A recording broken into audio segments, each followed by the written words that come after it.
সমস্ত এলেমেরই প্রয়োজন আছে, এগুলো ভালো এলেম। এলেম দুই ভাগে বিভক্ত, ওলামা ইকরাম দুই ভাগে ভাগ করেছেন এবং এটা হাদিস থেকে প্রমাণিত। কারণ আল্লাহ রাসূল সাল্লাল্লাহু আলাইহি ওয়াসাল্লাম বলছেন, সালুল্লাহ ইলমান নাফি, তোমরা আল্লাহর কাছে উপকৃত এলেম চাও। ওয়া তাআওয়াযু মিন ইলমি লা ইয়ানতাফা, আর ইয়ানতাফি, আর যেই এলেম উপকারে আসে না, উপকারে না আসতে কি হয়, অনেক সময় উপকারে আসলো না, ক্ষতি হয় না, কোনো ক্ষতি হতে পারে। তাহলে যেটা উপকারী সেটা উপকারী, এটা চাইতে বলছেন।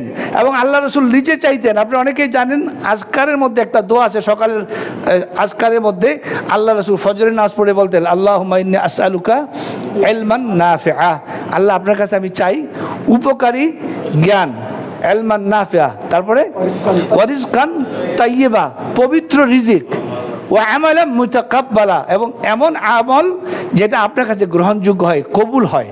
তাহলে এখানে আল্লাহ রসুল নিজে এলেম চাইতেন।